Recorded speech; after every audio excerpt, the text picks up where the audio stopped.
Joshua ran the orphanage with love, seeing each child as his own. They had no parents, no family, but Joshua gave them a home. His wife Linda saw things differently. She noticed how no one ever came to check on the children. No one cared. One evening she brought up a dark idea: use the children for money rituals. She explained how easy it would be. No one would ever know.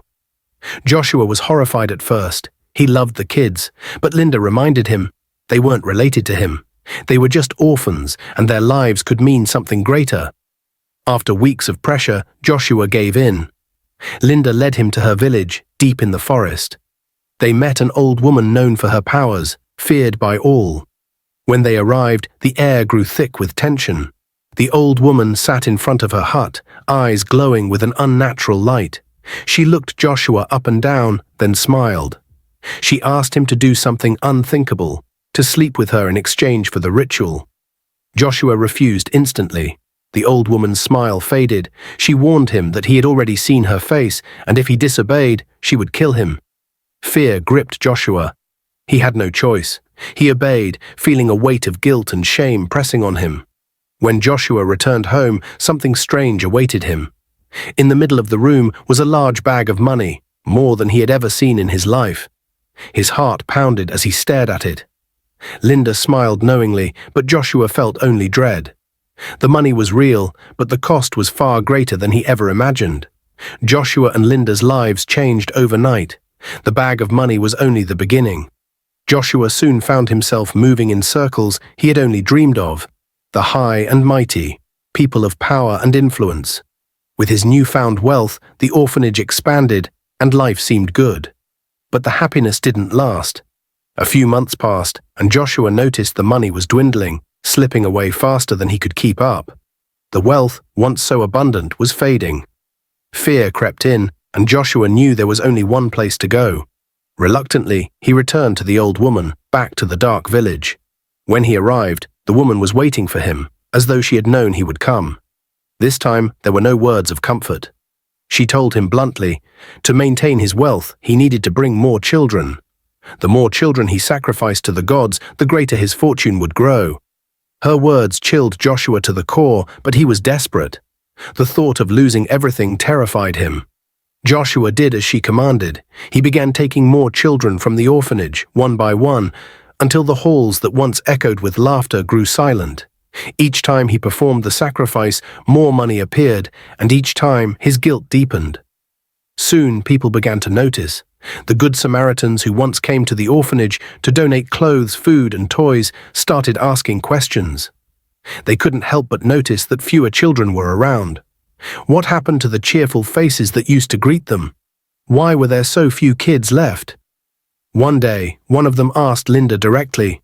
With a calm face, Linda lied, saying the children had been abducted. She spoke casually, but there was a darkness behind her words that unsettled them. Though Linda's answer didn't sit right with the visitors, they had no proof. Soon whispers spread through the town. The neighbors grew suspicious and took their concerns to the police. Stories of missing children and odd happenings at the orphanage reached the authorities. But Joshua's wealth had given him power. He bribed the police, paid them handsomely to turn a blind eye. The case wasn't taken seriously, and the neighbors were left frustrated, their concerns brushed aside. Despite the growing rumors, Joshua continued to prosper. But with each sacrifice, a shadow hung over the orphanage. The once warm home for children had become a place of terror, and the remaining kids sensed something was wrong. They were afraid, but had no one to turn to. With wealth flowing and power in his hands, Joshua grew reckless. The orphanage faded into the background as he spent more time indulging in luxury. He began sneaking away, meeting different women in hotels, living out fantasies that wealth had opened up to him. He thought he could keep it a secret, but Linda was sharp. She soon discovered his affairs. One night, Linda confronted him. She had been patient with his lies, but this was too much. She threatened to expose everything: the sacrifices, the missing children, the dark rituals. Joshua felt a cold wave of fear wash over him. The thought of his sins coming to light terrified him more than anything else. He pleaded with her, begged her not to ruin him. Desperate, he bribed her with a large sum of money to keep quiet. Linda accepted the bribe, but soon after, Joshua's wealth began to slip through his fingers again. The more money he gave to keep Linda silent, the more his fortune drained away. Within months, he found himself standing once again in front of the old woman's hut. The same dread filling him as before. The old woman was waiting for him, her eyes cold and unfeeling. This time she told Joshua that if he wanted his wealth to return, he would need to make an even greater sacrifice, his manhood. The gods demanded more than children now. They wanted something that would guarantee Joshua's loyalty forever. Joshua was stunned. He refused outright. He and Linda didn't have children yet. He couldn't throw away any chance of fatherhood. The old woman was unmoved by his plea. She gave him 3 days to think about it. If he didn't return and follow through, she warned, he would die. The gods had given him enough, and now they wanted their price. Joshua went home, his mind spinning with fear and uncertainty. He didn't want to die, but the idea of losing his manhood horrified him. For days he struggled with the decision. The pressure built until he could no longer bear it. Finally, his fear of death overwhelmed him. He returned to the old woman and agreed to the ritual. The sacrifice was made, and once again his wealth came flooding back, just as it always did after the blood of sacrifice was spilled. At first, Joshua thought he could move past what he had done, but soon Linda began to notice a change. Joshua no longer touched her, no longer showed any interest in their intimacy. She felt the growing distance between them. At first, Joshua blamed it on stress from work, but his excuses couldn't hold forever. Linda grew suspicious. When she realized the truth, that Joshua could no longer perform as a man, she was furious. She started looking elsewhere for the attention and affection she craved. It wasn't long before Linda began secretly sleeping with other men, trying to fill the void Joshua had left. Joshua found out. His anger boiled over. He couldn't stand the thought of Linda betraying him, even though he knew it was his own actions that had pushed her away. The final straw came one night when Linda, unapologetic, threw the truth in his face. She told him plainly that since he could no longer be a husband in bed, she had no choice but to seek satisfaction elsewhere. Joshua snapped. Blinded by rage, he grabbed his gun. In a moment of uncontrollable fury, he shot Linda. The sound echoed through the house, leaving nothing but silence. Her lifeless body slumped to the floor, and in that moment, Joshua realized what he had done. But there was no regret in his heart, only emptiness. Without hesitation, he called for his boys, the men who did his dirty work. They came quickly, knowing not to ask questions. He instructed them to take care of her body, to make sure she disappeared without a trace. As they dragged Linda's lifeless form away, Joshua sat in the dimly lit room, staring at the wall and thinking about what he'd just done. His wealth had returned, but everything else in his life had crumbled. The price for his fortune was too high, and now he was alone, haunted by the sacrifices he had made, bound to a curse he could never escape. Joshua thought he could escape his past. After Linda's death, people started asking questions. Whispers grew louder about what had happened to his wife. The pressure of living under suspicion became too much for him to bear. So he closed Greenwood Orphanage and left the town, hoping to start fresh. He relocated to a bustling city where no one knew him, and he could bury the darkness of his past. In this new place, Joshua tried to build a different life. He had wealth, enough to live comfortably, but there was still an emptiness inside him. Knowing he could never father children, Joshua decided to adopt. He found twin girls, Sarah and Emily, from a nearby orphanage. The moment he saw them, his heart softened. For the first time in years, he felt something like genuine love again. Joshua poured everything he had into the girls. He gave them the best education, filled their lives with comfort and joy, and for a while, it seemed like he had finally found peace. But peace, for Joshua, was never meant to last. Months passed, and just as before, his wealth began to disappear. No matter how hard he tried to manage his fortune, it was slipping away faster than ever. Desperation returned, clawing at his mind, and Joshua knew there was only one place to go. He dreaded the thought of returning to the old woman, but the fear of losing everything drove him back to her village. The path to the dark hut seemed longer than before, the air heavier, almost suffocating. When he arrived, the old woman was waiting for him, as though she knew all along he would return. Joshua demanded to know what was happening, why his wealth was disappearing again. The old woman, her voice as cold as ever, gave him the answer he feared. The gods wanted more. His time was running out, and if he wanted to keep his fortune, he would have to make the ultimate sacrifice, his twin daughters.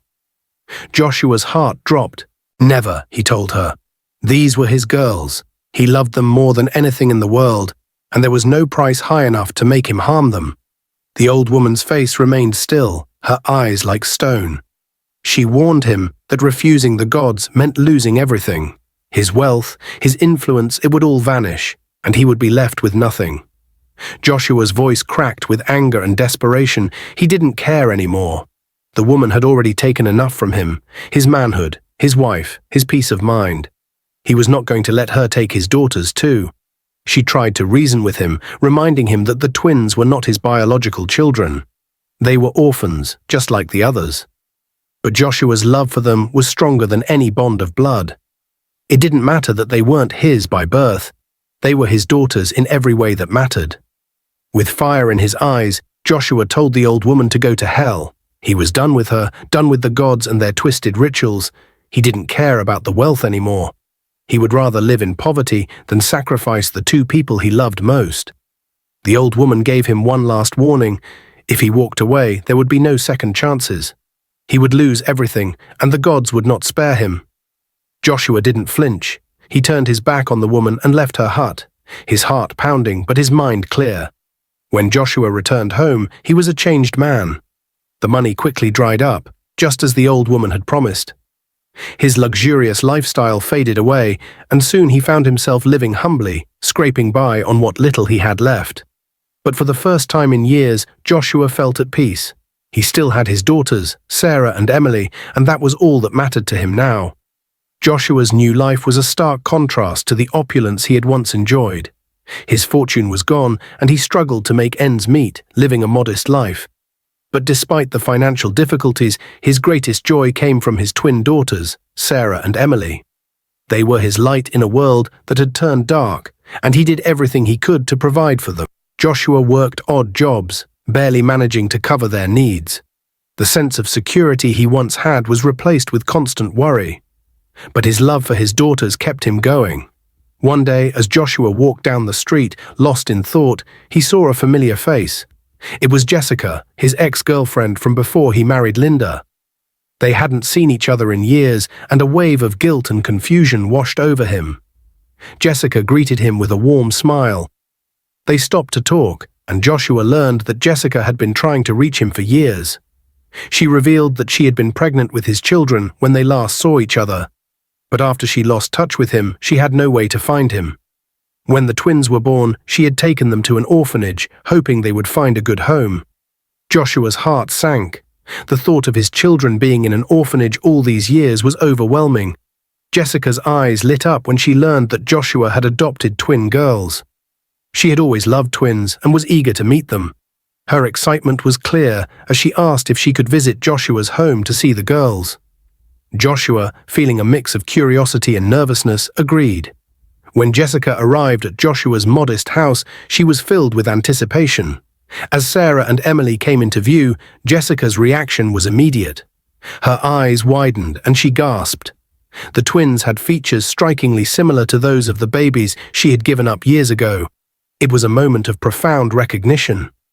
Jessica approached the girls with tears in her eyes. Joshua watched in confusion and growing realization as Jessica knelt down, hugging Sarah and Emily tightly. She spoke softly to them, her voice trembling. The resemblance was undeniable, and Joshua's heart sank as the truth began to dawn on him. He looked at the girls and then back at Jessica, piecing together the fragments of their past. Jessica confirmed what Joshua had started to suspect. The twins he had adopted were indeed his biological children, the very ones Jessica had left at the orphanage. Overwhelmed by the revelation, Joshua sat down, struggling to process the weight of the moment. The realization that his children had been in the orphanage all along, and that he had unknowingly adopted them, was both heart-wrenching and astonishing. Jessica shared her own pain and regret over the years, explaining the hardships she had faced and how she had been unable to reach Joshua. They talked for hours, each story revealing the depths of their past decisions and sacrifices. After Jessica left that day, Joshua couldn't stop thinking about the turn his life had taken. A part of him had been lost for so long, and now, miraculously, it had returned. His twin daughters, the children he thought he'd never have, were back in his life. But the surprise didn't end there. One evening, as he and Jessica sat talking about their past, Joshua gathered the courage to ask if she had been married. Jessica smiled softly, explaining that she had been married, but her husband had passed away 4 years ago. She hadn't remarried since. Joshua asked her another question, this one heavy with meaning. Would she come back into his life for good? He was ready to rebuild his family, and this time he didn't want to lose her. Jessica gladly said yes, her heart warmed by the possibility of a fresh start. With the small inheritance Jessica's husband had left behind, they managed to find a more comfortable place to live. It wasn't the luxury Joshua had once known, but it was enough. The house was cozy, filled with laughter from Sarah and Emily. For the first time in years, there was a sense of stability in Joshua's life. The dark days of his past seemed further behind him, and the family started building a new life together. Though money was still tight, they were happy. Joshua and Jessica worked hard, splitting their time between raising the girls and making a living. Slowly, things began to fall into place. They weren't as wealthy as Joshua had been in the past, but the wealth they now shared was far deeper than material things. It was the wealth of family and love. But soon, Jessica noticed something odd. Each time she tried to get closer to Joshua, to show him affection, he pulled away. She would lean in for a kiss or try to hold him, but he would gently push her aside, saying he wasn't in the mood. At first, Jessica didn't think much of it. She understood that Joshua had been through a lot and maybe he just needed time. But as the days turned into weeks and weeks into months, the distance between them only grew. Joshua still treated her with kindness, and he was a loving father to the girls. But whenever Jessica tried to get intimate or rekindle the romance, he would shut her down. He always had an excuse. He was too tired, stressed, or just not feeling well. Jessica's patience began to wear thin. They had come back together, trying to rebuild what they once had, but it felt like Joshua was holding something back. She couldn't understand why he wouldn't let her in, and it was starting to hurt. The more he pushed her away, the more frustrated she became. One night, after another cold rejection, Jessica couldn't take it anymore. She was angry, her voice trembling with frustration. She told Joshua that she wasn't just in this relationship to be his partner in raising the girls. She had come back because she loved him, and she wanted to be loved in return. She asked why he kept avoiding her, why he wouldn't touch her or let her get close. Joshua, clearly uncomfortable, didn't have an answer. He couldn't bring himself to tell her the real reason for his distance. The shame and the guilt he carried from the deal with the old woman still haunted him. His manhood had been sacrificed, and though his wealth had returned for a time, the price he paid left him unable to be the man Jessica wanted him to be. He wanted to explain, but the words wouldn't come. He had already lost so much: his wealth, his dignity, his wife Linda. Now he feared he was on the verge of losing Jessica too. He knew he couldn't continue living like this, but the weight of the secret was too heavy. Jessica stared at him, waiting for an answer, but all Joshua could do was look away. The silence between them spoke louder than any words. The haunting began quietly. At first, Joshua would wake up in the middle of the night, hearing soft cries in the distance. He thought it was just his imagination, but the sounds kept coming back. Each night, the cries grew louder, more real. Soon he couldn't sleep at all, terrified of what might happen when the house went dark.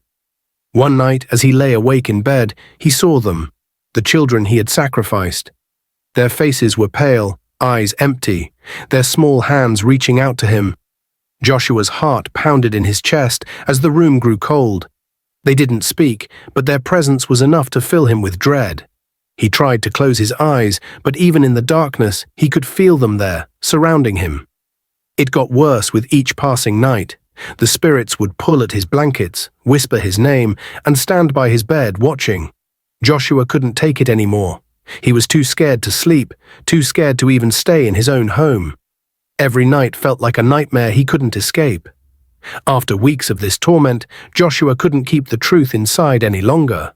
He called Jessica and begged her to come over. When she arrived, he broke down, confessing everything.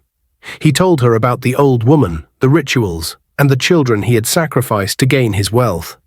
The weight of his sins crushed him as he spoke, and tears rolled down his face. Jessica stood there in shock, her heart sinking with every word. She couldn't believe what she was hearing. The man she had come back to, the father of her children, had done horrible, unforgivable things. She felt sick to her stomach, unable to look at him the same way. The next day, while Joshua was out, Jessica made her decision. She packed her things and took the girls, leaving without a word. She couldn't stay with him anymore, not after what he had done. When Joshua came home, he immediately knew they were gone. The house felt empty, and the silence was unbearable. He called out for Jessica, but there was no answer. Joshua collapsed onto the floor, his body shaking with sobs. He had lost everything, his wealth, his family, and now the only people he had left. He cried until there were no more tears, the loneliness crushing him. That night, unable to bear the pain, Joshua went to a bar. He drank until he could no longer feel anything, drowning his sorrow in alcohol. As he stumbled out of the bar, drunk and lost, he tried to cross the road, but he didn't see the car speeding toward him. The impact was instant, and Joshua's life ended in the blink of an eye. His body lay crumpled on the pavement, a tragic end to a life consumed by greed and guilt. A few days later, there was a small funeral for him. Only Jessica attended, standing alone by his grave. She didn't bring the girls. She didn't want them to see the man who had caused so much pain. As Jessica looked down at Joshua's grave, she felt a mix of sadness and relief. The man she had once loved was gone, but so was the darkness that had surrounded him. Now it was just her and the girls, free from the horrors of his past. She turned and walked away, knowing that it was time to move on and build a better life for her children. As the years passed, Jessica raised Sarah and Emily with love and care. The girls grew up happy, unaware of the dark past that surrounded their father. Whenever they asked about him, Jessica would gently lie, telling them that he had traveled abroad for work and couldn't return. The girls accepted this answer, never suspecting that there was more to the story. Life moved on, and the memories of Joshua faded into the background. Jessica worked hard to give her daughters a good life, focusing on their education and their future. The pain of Joshua's betrayal and the horror of his past stayed buried deep within her, locked away so her children would never have to carry that burden. But as Sarah and Emily became adults, the questions about their father returned. They wanted to know more about the man who had supposedly traveled abroad. They asked why he never wrote, why he never called, and why they had never seen him again. Jessica knew she couldn't hide the truth forever. One evening, she sat them down, her heart heavy. With a deep breath, she told them everything, about their father's dark past, the rituals he had performed, and the sacrifices he made for wealth. She explained why she had left him, and why she had kept the truth from them for so long. It was a difficult conversation, and tears were shed, but Jessica knew they had to understand where they came from. The girls were heartbroken. They had grown up thinking their father was a distant figure, but learning the truth shattered the image they had held onto. Jessica comforted them as best as she could, explaining that she had tried to protect them from the pain and horror of their father's choices. As the shock wore off, Sarah and Emily came to understand that their father's life had been one of terrible mistakes, driven by greed and desperation. They realized that their mother had done everything to shield them from that darkness and had raised them with love despite the circumstances. In the end, they learned the most important lesson from their father's tragic story. Greed and the desire for power can destroy everything you hold dear. Joshua's choices had not only ruined his own life, but had torn apart the lives of others. He had lost his wealth, his family, and ultimately his life because of the terrible decisions he had made. The girls also learned about forgiveness and resilience from their mother. Jessica's strength in the face of betrayal and tragedy taught them that no matter how dark life gets, it's possible to rebuild and find peace again. Dear viewers, what lessons did you take away from this dramatic tale? We'd love to hear your thoughts in the comments below. If you enjoyed the story, give us a thumbs up, share it with friends, and hit that subscribe button. Don't forget to turn on notifications so you never miss out on our latest updates. Thanks for watching and stay blessed.